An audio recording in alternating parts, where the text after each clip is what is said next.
नमस्कार दोस्तों, स्वागत है आपका हमारे YouTube चैनल प्रेरक कहानियाँ में। तो आइए सुनते हैं आज की प्रेरक कहानी स्वामी राजेश्वरानंद जी महाराज द्वारा, जो कि रामायण प्रसंग से ली गई है। बहुत ही प्रेरक कहानी है, कहानी को पूरा सुने। तो आइए सुनते हैं। एक बार एक कन्या के पिता ने शर्त रखी कि हम शादी तो करेंगे, उसी दूल्हे से करेंगे, लेकिन शर्त यह है कि बारात में कोई बूढ़ा आदमी नहीं आना चाहिए। युवकों ने कहा कि ठीक ही है, ये बूढ़े क्या करेंगे ब्याह बारात में, यहीं बैठ के राम राम करें, भजन करें, घर में रहें काहे को, और विवाह में क्या हम लोग सब जा ही रहे। वृद्ध मान गए, पर दूल्हे का जो नाना था वो बोला ना ना, हम तो चलेंगे, हमें तो ले चलो। नाना वो लोग कहते हैं कि बूढ़ा दिख गया तो बारात लौटा दी जाएगी।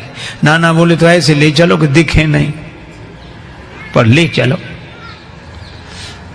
किसी तरह इंतजाम किया गया, गाड़ियों में जहां सामान रखते हैं उसमें ही नाना को किसी तरह छिपा कर ले गए। बारात पहुंची, कन्या के पिता ने अपना एक आदमी भेजा, देखो कोई बूढ़ा तो नहीं आया है। संवाददाता ने समाचार दिया कि कोई बूढ़ा नहीं आया। तो कन्या के पिता ने एक शर्त रखी कि हम विवाह के लिए तैयार हैं, पर बारातियों को हमारी एक शर्त पूरी करनी पड़ेगी। गांव के बाहर जो नदी बह रही है, उस नदी में पानी की जगह शुद्ध दूध बहाओ, तो हम विवाह करेंगे। अब बहुत अकल लगाई लड़कों ने, नदी में पानी की जगह शुद्ध दूध, इम्पॉसिबल, असंभव। तो कहा चलो बारात वापस ले चलें। बारात वापस लौटने लगी। किसी ने कहा बारात तो लौटी रही, नाना के काहे को प्राण ले रहे हो, बाहर निकाल ले। नाना से कहा कि निकल आओ। नाना बोला क्या बात है, वो कहा अब तो बारात ही वापस जा रही है। कहा क्यों? कहा वो कहते कि नदी में पानी की जगह शुद्ध दूध बहाओ।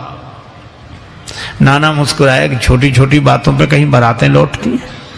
लड़के बोले नाना दिमाग खराब है, छोटी बात है, इतना दूध कहां से आवे, और नदी में, और ये और फिर शुद्ध कैसे रह जाएगा, दूध पानी में डालोगे तो ये। वृद्ध ने मुस्कुरा कर कहा कि जरा सी बात है, तुम जो कन्या के पिता की ओर से समाचार लेकर आया था उसी के द्वारा तुम समाचार भिजवा दो। क्या? कि दूध का इंतजाम हमने कर लिया है, शुद्ध दूध बहा देंगे, इतना नदी भर जाए उससे भी ज्यादा दूध हमारे पास है, लेकिन हमारी भी एक शर्त है। क्या? कि नदी का पानी खाली तुम करा दो, दूध हम बहा देंगे। कन्या के पिता के पास खबर गई कि वो कहते हैं कि नदी का पानी खाली तुम कराओ, दूध हम बहा देंगे। कन्या का पिता बोला जरा अच्छी तरह छानबीन करो, बारात में जरूर कोई बूढ़ा आया है, नहीं तो।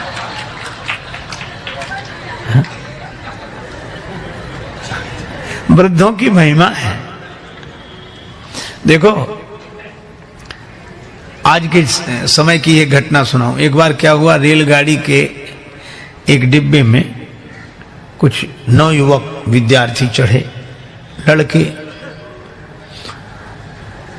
10-12 लड़के, और संयोग की बात वो डिब्बा खाली था। एक बूढ़ा आदमी किनारे सीट पर बैठा अपनी माला लिए राम राम राम राम राम राम कर रहा है, और लड़के देखा। अब उनका तो नाम ही लड़के। रेलगाड़ी चली, अब वो भड़के, नाम ही लड़के,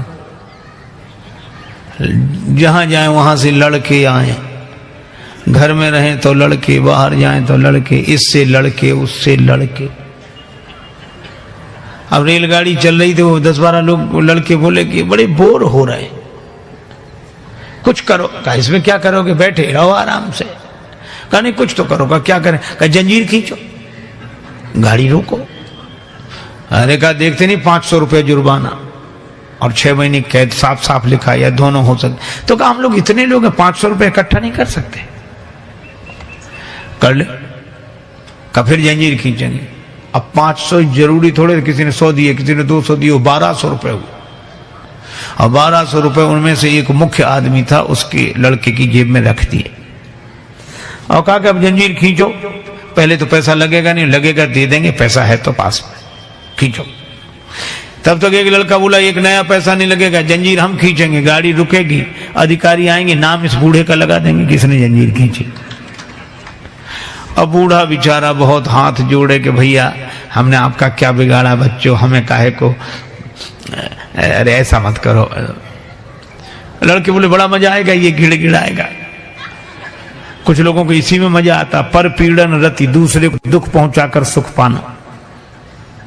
और अंत में यह हुआ कि लड़कों ने जंजीर खींच दी, मुख्य चेकिंग थी, अधिकारियों को लड़के ही बुला लाए।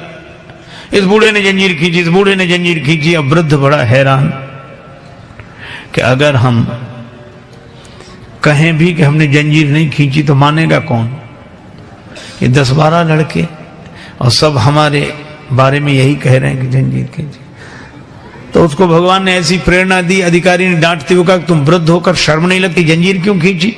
बूढ़ा बोला साहब जंजीर तो खींची पर मजबूरी में खींची। क्या मजबूरी थी? हमारे पास 1200 रुपए थे, इन लड़कों ने छीन लिए, इसकी जेब में रखे। अब तो बूढ़े के सामने ही गिने गए थे रुपए और रखे गए। अधिकारियों ने जो देखा तो उसकी जेब में रुपए मिल गए। ईमानदारी का जमाना था, बूढ़े को 1200 रुपए मिले और शाबाशी दी गई कि बड़ा साहस का काम किया, बहादुरी का काम किया। अब लड़के एक दूसरे का मुंह देखेंगे, ये तो हम सोचते ही नहीं थे। वृद्ध को तो 1200 रुपए मिले, लड़के पकड़ गए। अगले स्टेशन पर गाड़ी रुकी तो पुलिस वाले लड़कों को पकड़ के ले जा रहे थे, तो खिड़की के पास से निकले तब बूढ़ा अपनी सफेद दाढ़ी पर हाथ घुमा के बोला ये बाल ऐसे ही थोड़े सफेद हो गए, बड़े आए थे हमको फंसाने के लिए। तो ये कहानी है, पर ये कहानी भी संकेत देती है कि वृद्ध के पास जो अनुभव होता है वह युवक के पास नहीं होता। ये बात अलग है कि अनुभवी वृद्ध के पास शक्ति, सामर्थ्य, जोश, उत्साह नहीं होता, वो युवक के पास होता है। तो युवक अपने उत्साह का उपयोग वृद्धों के अनुभव के आधार पर समाज और राष्ट्र के निर्माण में करे, यही हनुमंत कथा का संदेश है। तो हमने ये कथाएं सुनी स्वामी राजेश्वरानंद जी महाराज द्वारा। बहुत ही सुंदर तरीके से इन कथाओं का वर्णन उन्होंने किया है। उम्मीद है आपको ये कथाएं बहुत पसंद आई होंगी। अगर आपको ये कथाएं पसंद आई हैं तो चैनल को सब्सक्राइब कीजिए, वीडियो को लाइक और शेयर कीजिए, ताकि इस तरह की प्रेरक और हास्य कथाएं हम आपके लिए लेकर आते रहें। आपका बहुत बहुत धन्यवाद।